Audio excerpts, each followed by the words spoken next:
Hey, what's up guys, welcome back to another video. In today's video we're going to be ranking the best cars from the DLC in terms of drifting. So I'm going to have a tier list. At the top of the tier list will be the best cars, at the bottom of the tier list will be the worst cars. I did realize in this that lowering the drift cars just felt so much better in drifting, so just lowering your car is better. But yeah, I'm going to show you the best to worst in my opinion. Hopefully you guys enjoy the video. Right, okay, so the first car we're going to do is the Calico. Now, the way I'm going to do this is every car on this list, I'm going to go round the track previously to the recording. So I've already done 3 laps. And then, you know, get a good feel for the car. And then do one lap like now that I'm going to start doing. And, yeah, just basically live commentate it. So if I do stutter or I do mess up, please excuse me. So that, you know, it's kind of 3 laps, do the best you can, and if you mess up, you mess up, and it just shows, you know, how easy the car is to drift. I can basically talk about it. So the thing I like about the Calico is the fact that you can get a high angle. Now I'll try and show you, so you can basically, that does happen.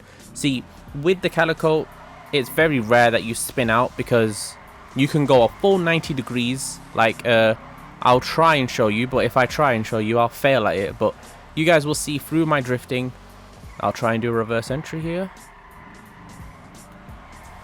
And yeah, it's kind of hard to get going. So if I was to just accelerate like that, it's very hard to get going. So I always need to handbrake before I drift. So I handbrake, then I drift. But if you can also like tap the handbrake, so this is not me tapping, so now I'm going to tap and it will be a lot smoother when I tap. But if I tap and then accelerate, it will be like a violent flick that would happen. Now that's because the front wheels are gripping up, and this is the only car it happens with because it's all-wheel drive.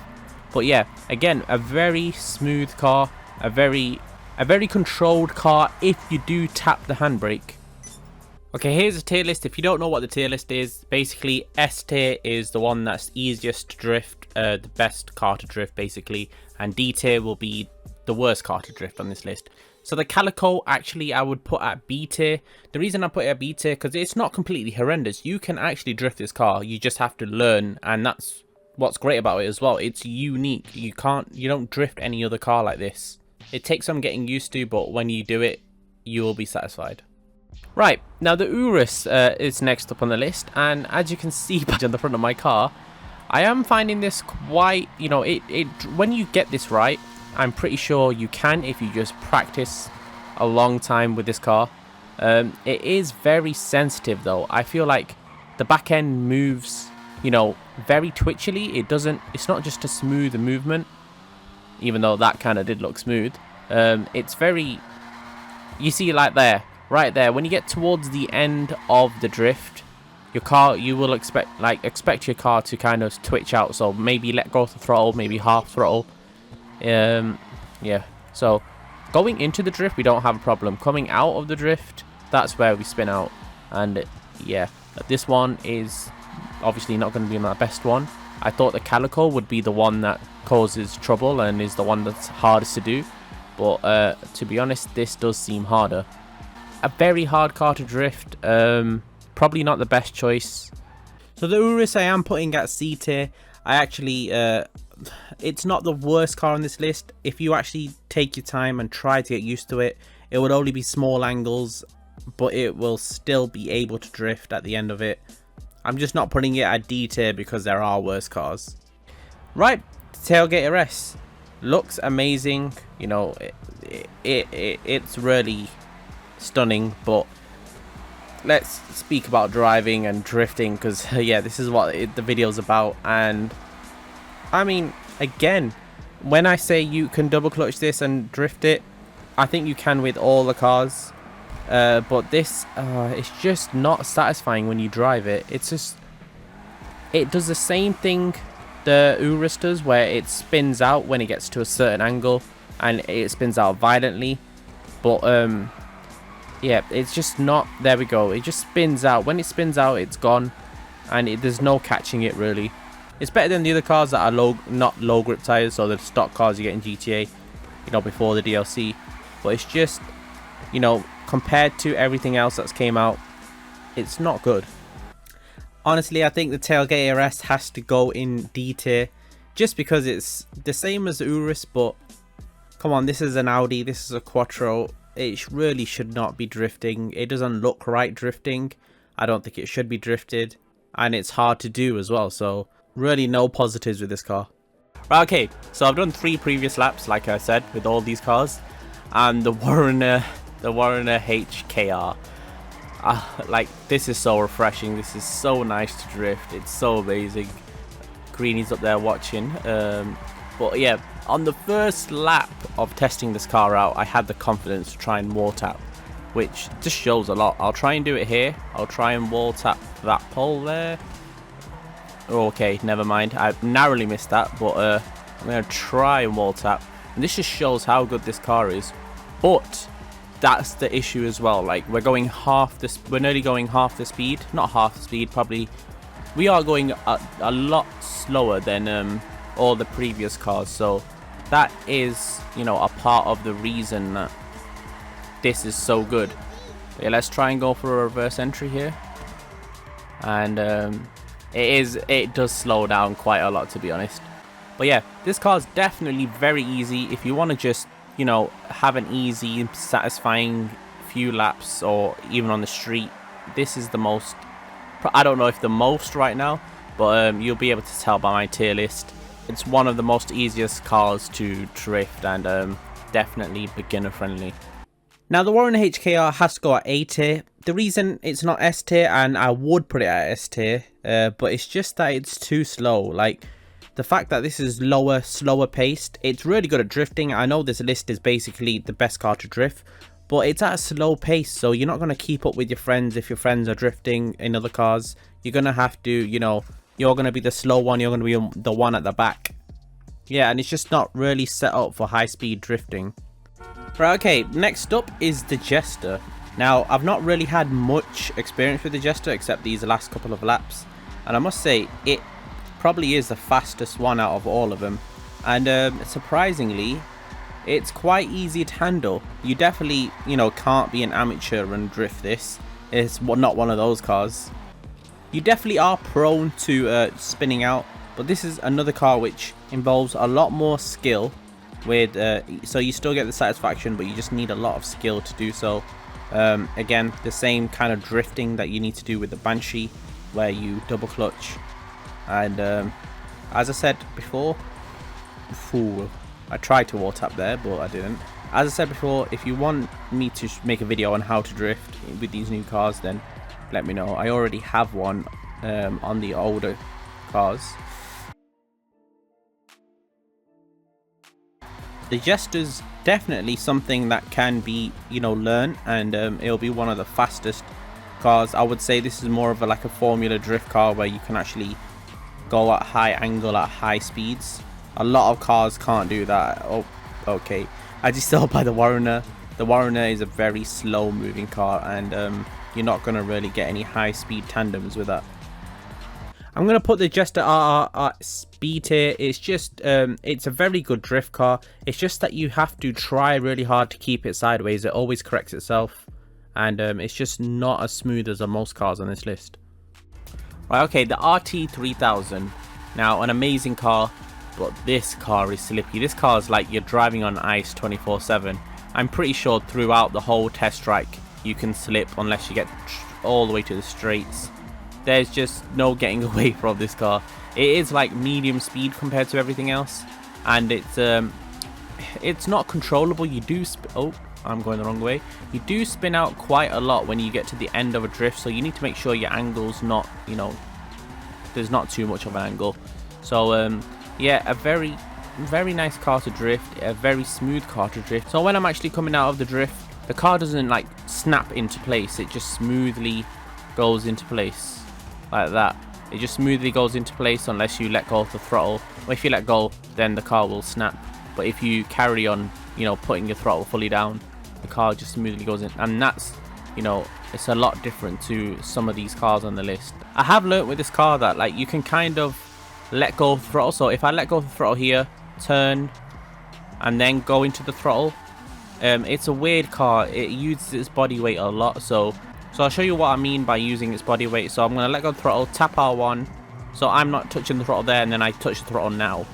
So I'm going to let go of throttle, handbrake, and then get on throttle. And yeah, that's the unique thing about this car. It definitely makes it a lot easier to drift. And yeah, it's, I would say, mediocre. You know, you can get used to this car. Okay, so the RT3K I would put at A tier. It just about makes it on A tier from B tier. The reason I put it so high is because if you actually do the method that I said in the video where you handbrake and let go of throttle and then get on throttle when you're drifting a corner, then it is actually quite a good drift car, and you can just slide for days as well. Now the ZR350, everything that the other cars had, you know, all the bad points of the other cars, I think have merged into one to make this car. Like, this has to be the most sensitive car. It has to be the most twitchy car. It's definitely, like, look at that. It doesn't even look good when you're drifting, because if you actually do a successful drift, so if I do like an it is spin out galore with this car. It's, yeah, if you do a successful drift, I'll try and do one. So if you do, you can see me just twitching left to right when I do it. Let's just pretend that was successful. You can still see me twitching left to right. So it's not even satisfying when you finish the drift, because you're, I don't know, you're just fighting the car. That's all you're doing. I'm going to try and make it as smooth as possible around this corner. So I'm making it as smooth as possible, and you can still see my car like twitching. Honestly, I actually really need to like start drifting this car to see if it's even possible to do so. Like, if it's possible to be really good at this car, like, to, you know, never spin out and actually be a pro at drifting this. It looks like I'm okay at it, but trust me, this car, I'm letting go as soon as this car gets at a certain angle, and it's still spinning me out. Yeah, this is a car that's definitely not recommended. And I'm pretty sure you guys know where the ZR350 is going, and it's going at D tier. Again, not recommended. It's just got too many faults with the car when there's so many other cars to drift. Of course, if you spend so long, you know, like practicing with this car, you can eventually learn it. But if you don't want to do that, then just don't drift it. Right, the Remus. What can I say about the Remus? I love this car. It's so easy, so predictable, so controllable. It's, you know, you can make this car do what you want. So if you want to get close to the wall, this is the car, you know, to do it with. This is one of the smoothest cars.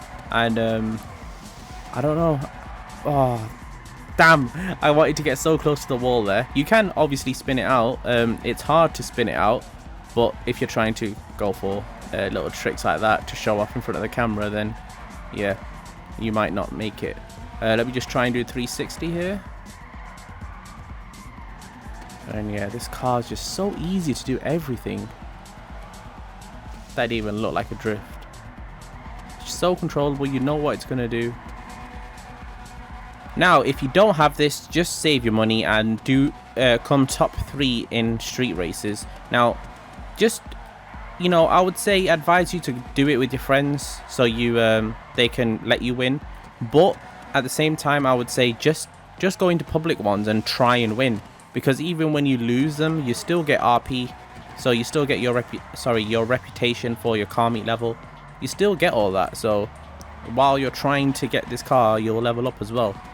And yeah, you definitely need that for wheels. But yeah, if you can't wait, just buy it. It's one of the easiest drift cars to drift, and a car that actually makes it onto S tier. The Remus is amazing, so predictable, long wheelbase, so smooth. It just looks amazing as well doing it, and it's just so natural for this car. Right, so the Futo, I've been enjoying this car. It is definitely one of those cars where if you just want to experience drift in you know, the new DLC, you don't want any consequences, you don't want, you know, there to be any skill involved, just use the futo. Some people do say, you know, like the futo is a bit boring because it's so easy to drift.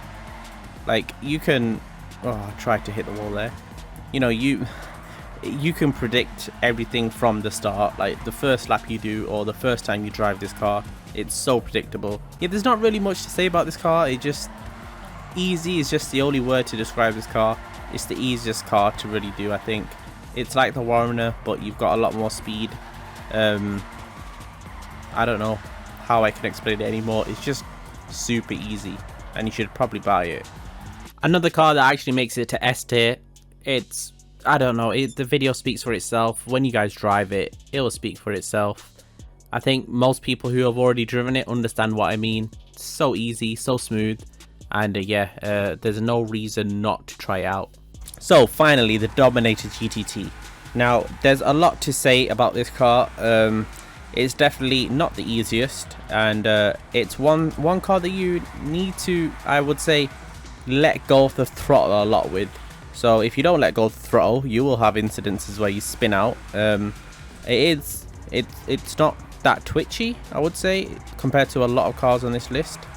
It would have been nice to see like a really nice, you know, wide body time attack kind of drift build that you could do, but I don't think you can. And it does go quite slow. You know, when you get to low speeds like this, it is pretty slow. But once you get up to high speeds, it also is really hard to drift. I'm doing quite well on this, but I wasn't doing when I was testing it out earlier. I don't know if this just could be my luck, or maybe, am I going the right way? Nope, I'm not. But yeah, it is very well driftable. You just need to make sure you're not on the throttle 24/7, or that's gonna happen. Technically I didn't spin out, I just went completely the wrong way. But yeah, let's see how predictable it is. I'm gonna try. Yeah, it's not predictable at all. I tried to go wide there, so I hit the wall. I did a tap on the wall. I'll try it again. I'll do it with one of these pillars. No, it's just really hard, not that predictable. I'm pretty sure with much more practice you may be able to get there, but it's definitely one of those you need to learn a lot more on. Now, a car that, you know, understandably has a lot of torque, the Dominator GTT, it has to go at B tier. Now, it is mid-range. You've got a long wheelbase, you've got smooth drifts, but you've just got that very active back end that's got so much torque, and it spins out so easily.